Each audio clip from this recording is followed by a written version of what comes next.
Coucou mes gazelles, bienvenue pour cette guidance intemporelle, donc dans le domaine sentimental.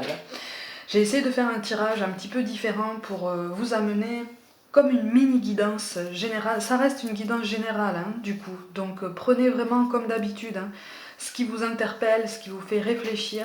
Il y a des choses qui ne vont pas forcément vous parler du tout ou en partie, c'est tout à fait normal. Il y a des choses qui risquent de ne pas forcément vous parler, gardez-les dans un coin de votre tête parce que ça peut faire sens un petit peu plus tard. C'est une guidance intemporelle, donc si tu tombes dessus, si elle est amenée à toi, ça veut dire que tu as potentiellement un message à entendre.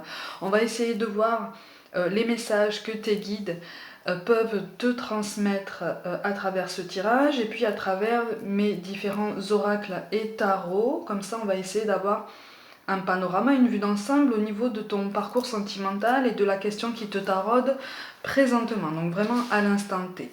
On va regarder les énergies dominantes. Donc, pour certains d'entre vous, bon, on est dans le flou complet. Alors, j'ai l'impression qu'en fait, on est force de décision, mais qu'on est tellement éparpillé là qu'on ne sait même plus quelle décision prendre. On est tellement éparpillé. Par contre, on me parle d'un épuisement. On me parle d'un épuisement moral, il y a quelque chose qui ne va pas là.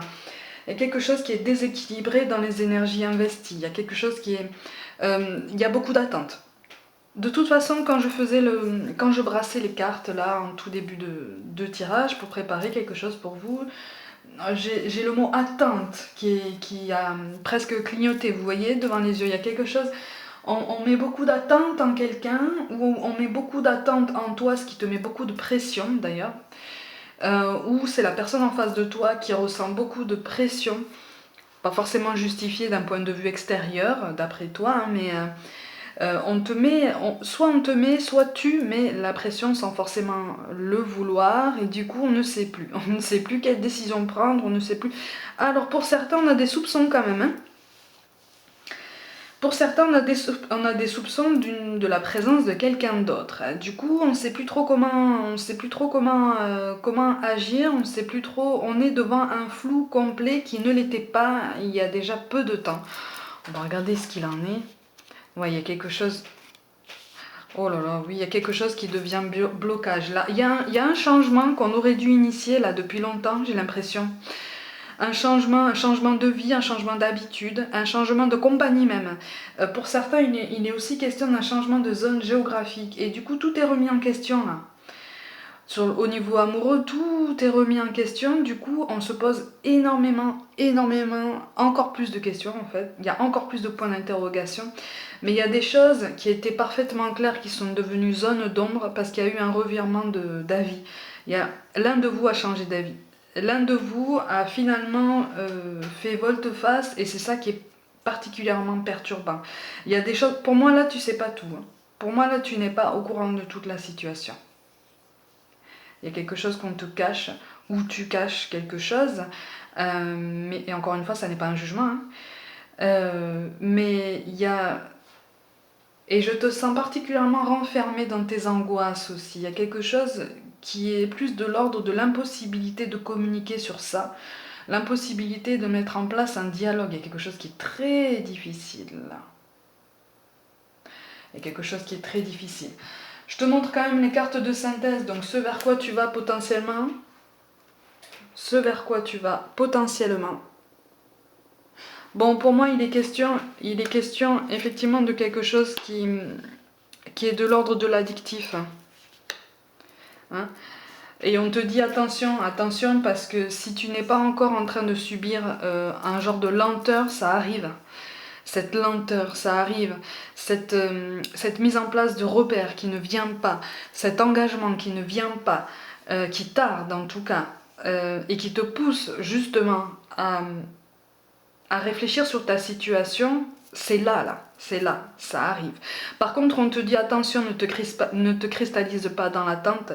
Même si les sentiments sont là de ton côté, ne te cristallise pas dans l'attente parce qu'il y a quelque chose qui t'épuise, il y a quelque chose qui va t'épuiser. Une attente, il y a une espérance, il y a des espoirs. Et on te dit attention, continue ton cheminement, continue d'évoluer, continue de réfléchir parce qu'il y a quelque chose... Ouais. Et oui, parce que tu as tous les outils pour être force de décision. Tu as tous les outils pour prendre la décision qui va pouvoir te faire faire un pas en avant, qui va pouvoir te faire progresser sur ton cheminement. Parce que là, toute idée de progression, si tu attends que la personne en face de toi se réveille, si tu attends que la personne en face de toi s'engage, parce que pour moi il est question d'engagement mais éparpillé, alors potentiellement avec quelqu'un d'autre, mais il est question d'engagement éparpillé. Si tu attends, si tu te mets dans cette situation d'attente, la progression ne viendra pas. La progression que tu cherches, même lente, même timide, ne viendra pas. Parce que là, on te pousse à aller chercher les réponses, on te pousse à faire un choix, on te pousse à aller chercher la vérité. Là, c'est comme si l'univers te disait, attends, tu es dans le noir, avance. T'es pas assez dans le noir? Attends, je vais rajouter un point d'interrogation supplémentaire. Ça te va? Maintenant, tu vas chercher la réponse. C'est rude, hein? C'est une période qui est rude.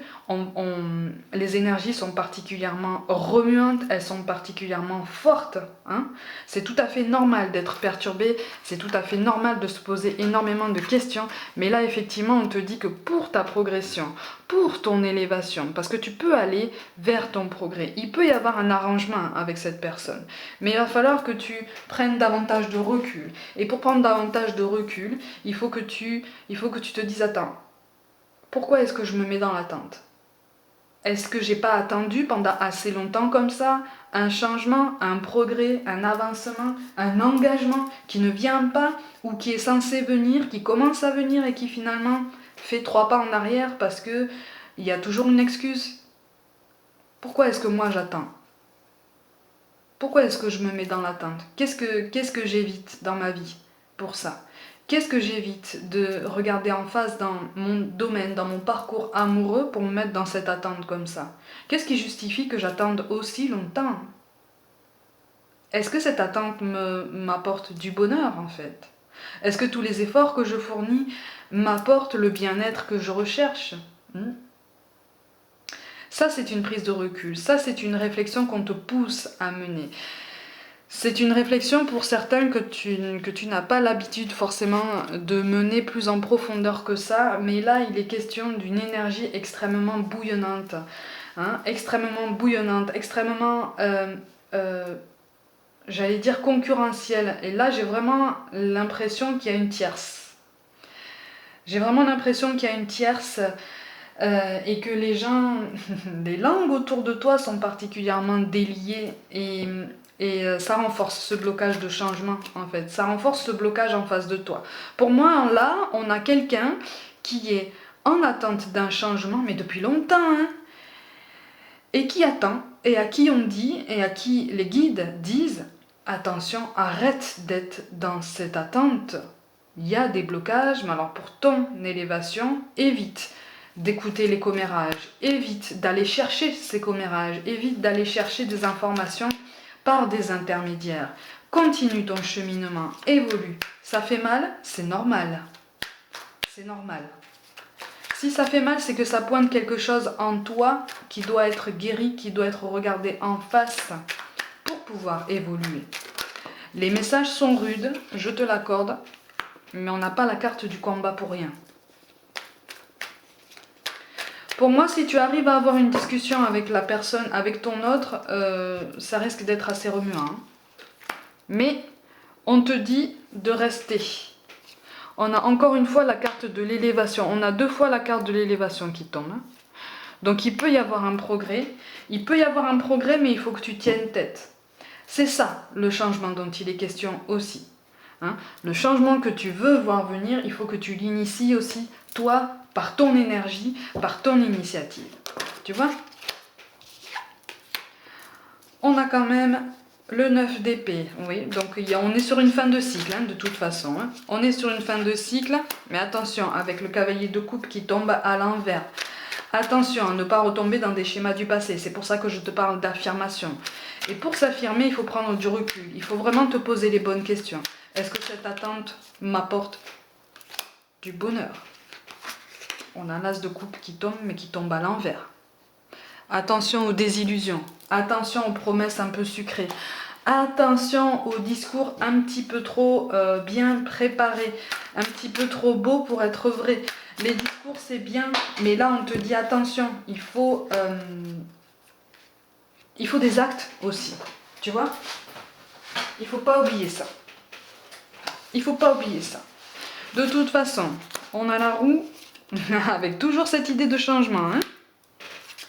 On a le défi avec la chute et la solution. Tu vas te relever de cette situation. Non seulement tu vas te relever, mais ça va même te grandir. C'est une période un petit peu de... C'est une période de trouble, c'est une période de perturbation, c'est une période particulièrement floue, c'est tout à fait normal. Mais quand on reste dans le flou pendant aussi longtemps parce qu'on se met dans la dépendance des énergies de quelqu'un d'autre, ça entraîne la souffrance, ça entraîne la fatigue. Et du coup, toi, ça te fait reculer sur ton parcours au lieu de te faire progresser, au lieu de te faire apprendre des autres et de toi-même. C'est ce que les guides sont en train de te dire. Attention, le changement arrive. De toute façon, il va y avoir un dénouement. Hein. Il va y avoir un dénouement. Donc, soit c'est une discussion avec ton autre, soit il y a quelque chose que tu vas entendre parce que tu vas encore aller chercher l'information par des intermédiaires qui vont changer ta façon de penser, ou en tout cas qui vont être un déclic pour changer ta façon de penser et la façon de te placer dans ton rapport avec ton autre. De toute façon, ça va être une épreuve. Hein. Ça va être une épreuve parce qu'on te parle de chute, mais on te parle de chute dans le sens des illusions. Mais c'est temporaire, c'est quelque chose que tu vas devoir encaisser, quelque chose que tu es parfaitement en pouvoir d'encaisser. Tu vois ce que je veux dire? Tu as tous les outils déjà pour faire face à tout ça. C'est juste que, voilà, il faut l'admettre. C'est quelque chose qu'on sait. J'ai l'impression que là, on est dans une atmosphère de quelque chose qu'on sait déjà, qui fait mal. Donc, on se cache, on se met dans l'attente. On se met dans l'attente, mais on ne fait rien. On se cristallise dans un présent qui, finalement, devient invisible à tes yeux parce que tu ne vois même pas les efforts que tu ne vois même pas les belles opportunités qui peuvent se présenter à toi si tu te mets dans une autre énergie. Mais tu vas réagir, tu vas te relever. C'est pour ça qu'on a la solution qui tombe.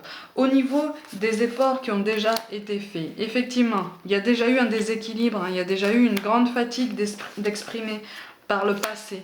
Il y a déjà eu une grande fatigue, on a eu l'impression d'être entendu, écouté et compris, mais en fait ça n'a pas été le cas.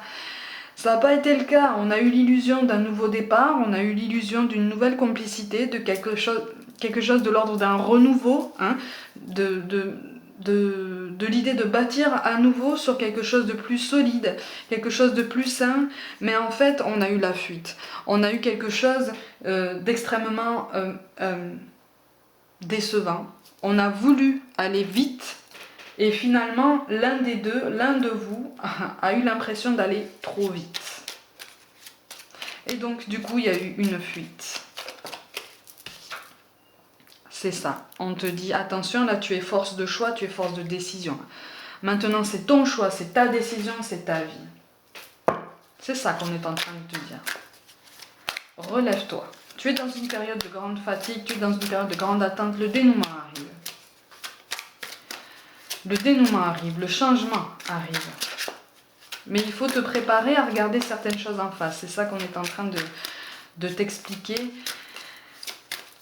Il est parfois des étapes un petit peu difficiles, des vérités qu'on a du mal auxquelles on a du mal à faire face. C'est tout à fait normal, surtout dans le domaine sentimental. Mais tu vas sortir grandi de cette épreuve. Tu vas sortir grandi. Et quand tu vas libérer ce poids de tes épaules, tu vas voir, tu vas avoir comme ce réflexe de respirer à nouveau en fait. Mais de respirer presque pour la première fois. Tu vois? Parce que moi je te sens vraiment en souffrance là. Je te sens en souffrance. Là, tu manques de réponses, tu manques de... Par contre, tu manques pas de questions, c'est sûr. Tu ne manques pas d'inquiétude.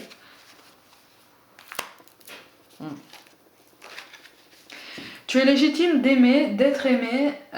Tu es légitime surtout d'être aimé à ta juste valeur. Hein? Parce que là, j'ai l'impression que tu te contentes de ce qu'on te donne. Non, tu mérites beaucoup mieux que ce que tu as réellement. Si ça ne t'apporte pas de bonheur, si ça ne t'apporte pas ce bien-être qui te laisse vraiment pantois, alors ça n'est pas du bonheur.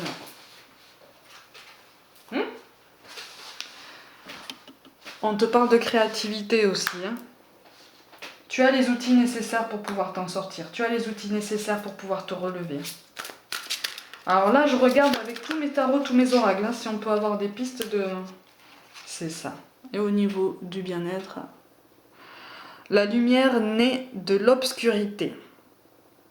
Ça veut dire qu'à certains moments donnés de sa vie, on est forcément amené à traverser des périodes sombres pour justement prendre conscience de toute la puissance qui nous anime et de toute la force dont on peut faire preuve pour nous sortir d'une situation et surtout pour guérir d'une blessure, guérir d'une déception.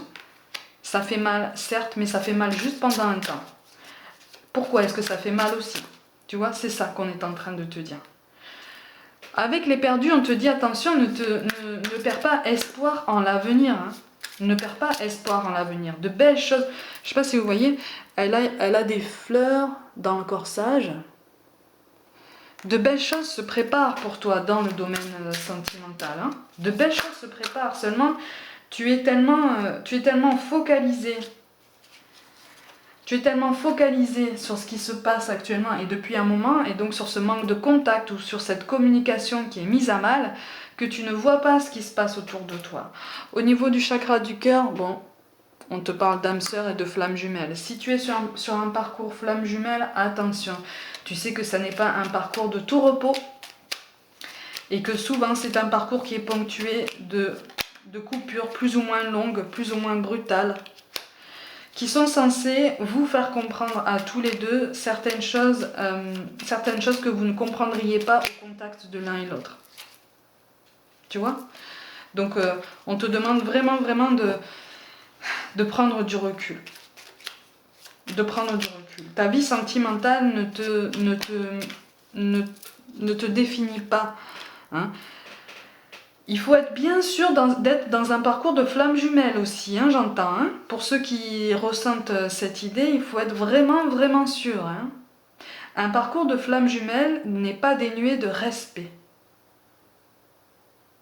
Qu'on soit bien clair sur ça, qu'on s'entende bien. Un parcours de flamme jumelle ne dispense pas de se respecter, l'un et l'autre et soi-même. Après, au niveau des âmes sœurs, le parcours peut être différent aussi. On peut avoir une coupure de contact, on peut avoir... c'est différent. Le parcours flamme jumelle est vraiment très particulier. C'est pour ça que j'apporte cette précision, parce que quelquefois j'entends des personnes dire qu'elles sont dans des parcours de flamme jumelle, et quand j'entends l'histoire, ça ressemble pas du tout à un parcours de flamme jumelle. Vous voyez ? J'ai pas ce ressenti, donc... Faites attention, faites attention. Faites attention. On vous parle de mystère divin. Aligne-toi avec le soleil et la terre, la lune et les étoiles qui ne font qu'un avec le grand tout. Le mystère divin se dévoile à chaque instant sans le pouvoir de d'ici et maintenant, voilà. Sois dans le moment présent et célèbre les merveilles de la création. On te demande de t'ouvrir, mais surtout de t'ouvrir à toi-même, de repenser à toi, de reprendre soin de toi, voire pour certains de commencer à prendre soin de toi, parce qu'on s'est délaissé là, on s'est abandonné. On s'est laissé un peu en attente comme ça, en flottement, en apesanteur. Non. On te demande de t'aligner à nouveau, on te demande de retrouver cet équilibre, cette logique entre ce que tu dis, ce que tu fais, ce que tu ressens et surtout l'objectif que tu te fixes. On te parle de guérison. Moi, l'ange de la guérison, je suis à tes côtés en ce moment. Sans ma présence et mon amour inconditionnel pour toi, je t'ai aimé depuis ta première heure et je t'aime pour l'éternité. Ça tombe en plus avec la carte du défi, donc avec cette décision qu'on t'appelle à prendre. Là, il est question de toute façon d'une initiative qui doit venir de toi, pour ton bien-être, pour ton mieux-être et surtout ton développement personnel. Et enfin, on te parle d'espace sacré. Nous, tes anges gardiens, t'entourons d'une lumière émeraude, rose et dorée. Oublie tes soucis et tes inquiétudes et entre dans l'espace sacré d'amour et de guérison. Il est question d'équilibre. Quand on te parle d'espace sacré, là, ici, on peut le relier aussi à la notion de chakra sacré. Donc à ce que tu ressens, à la gestion de tes émotions. Et pour apprendre à mieux gérer ces émotions, on est obligatoirement poussé par l'univers à regarder au fond de nous, à regarder les blessures qu'on a potentiellement accumulées depuis l'enfance, voire même pour certains qu'on a héritées des générations précédentes. Ça demande un gros travail, mais c'est aussi ce qui explique pourquoi on traverse certains schémas, notamment dans le domaine amoureux. Pourquoi est-ce qu'on voit cette répétition, parfois entre générations, de mêmes schémas? Qu'est-ce qui se passe? Qu'est-ce qui se passe dans le raisonnement? Qu'est-ce qui se passe dans la façon dont on se place à soi et par rapport aux autres? Qu'est-ce que je dois changer pour justement briser ce cycle, ce cercle infernal qui me tire vers le bas? Et enfin donner cette impulsion pour pouvoir m'élever, avoir une meilleure estime de moi et générer et attirer des énergies beaucoup plus positives et beaucoup plus en adéquation avec ce qui m'apportera assurément un bonheur, un bien-être, un mieux-être. D'accord ? Mes gazelles, j'espère vous avoir aidé à trouver certaines pistes de réflexion ou vous avoir donné certaines réponses ou des débuts de réponses. Pour toute guidance personnelle, n'hésite pas à m'envoyer un mail, tout est dans la barre de description de la vidéo. N'hésitez pas à vous abonner à ma chaîne si ça n'est pas déjà fait et à partager mon travail en masse. N'hésitez pas non plus à me suivre sur Facebook et Instagram où je propose des guidances flash tous les jours. Merci pour tout l'intérêt que vous portez à mon travail, pour le fait aussi que vous soyez conscient de toute l'énergie et du temps qu'on investit à faire tous ces tirages et à transmettre tous ces messages. Je vous envoie tout plein de pensées d'amour et de soutien, ne vous inquiétez pas, ça va aller, la reconstruction est possible. Si on t'en parle ici, c'est qu'elle est possible, en plus d'être indispensable et nécessaire. Donc tu es sur la bonne voie, assurément. Je t'envoie plein d'amour et je te dis à très vite.